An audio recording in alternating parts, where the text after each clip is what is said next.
energizing your soul through the inspired Word of God. This is your daily devotional reading.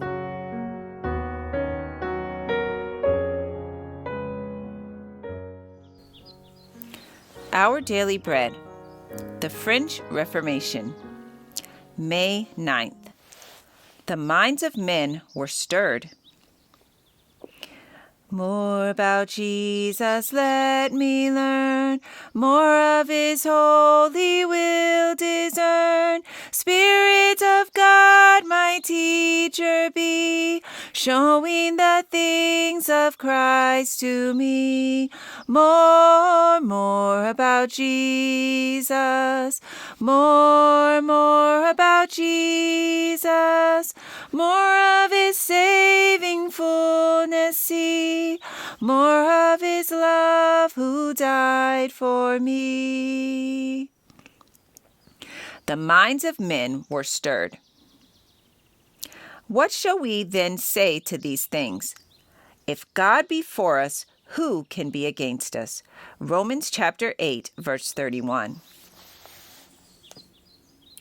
Quietly did Calvin enter upon his work, and his words were as the dew falling to refresh the earth.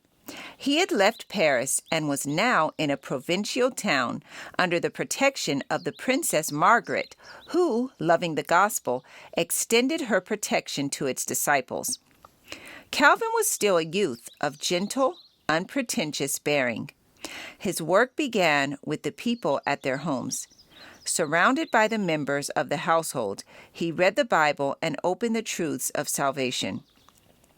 Those who heard the message carried the good news to others, and soon the teacher passed beyond the city to the outlying towns and hamlets. To both the castle and the cabin he found entrance, and he went forward, laying the foundation of churches that were to yield fearless witnesses for the truth. A few months, and he was again in Paris. There was unwanted agitation in the circle of learned men and scholars.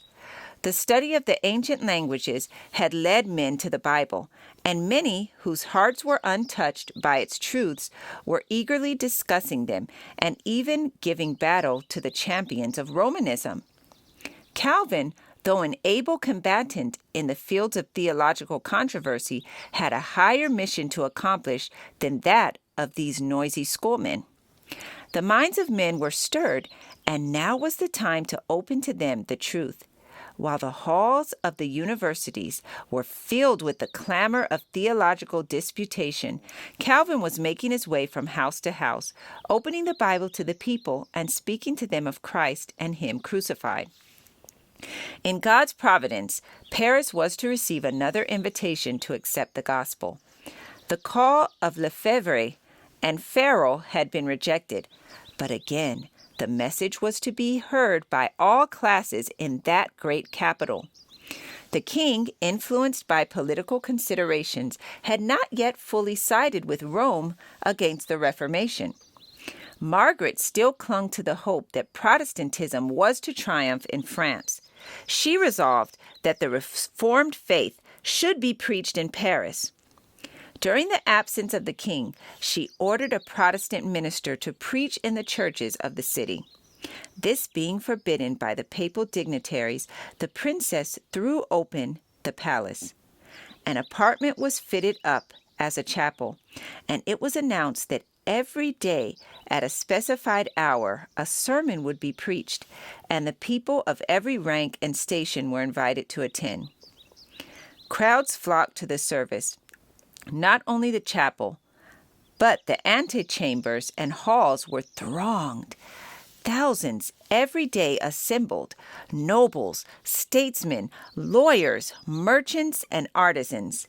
The king, instead of forbidding the assemblies, ordered that 2 of the churches of Paris should be opened. Never before had the city been so moved by the word of God.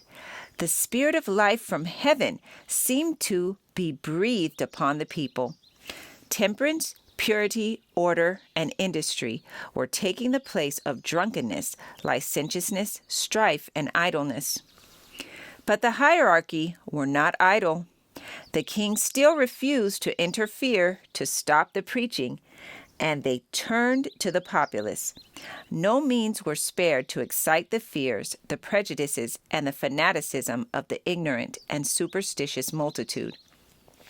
Yielding blindly to her false teachers, Paris, like Jerusalem of old, knew not the time of her visitation, nor the things which belonged unto her peace. For 2 years the word of God was preached in the capital. But while there were many who accepted the gospel, the majority of the people rejected it. Francis had made a show of toleration merely to serve his own purposes, and the papists succeeded in regaining the ascendancy. Again the churches were closed, and the stake was set up. This passage was taken from the Great Controversy, pages 221 through 223. Our Daily Bread. The protest continues. I encourage you to be ye doers of the word and not hearers only. Thank you for listening, and be sure to join us tomorrow for your daily devotional reading.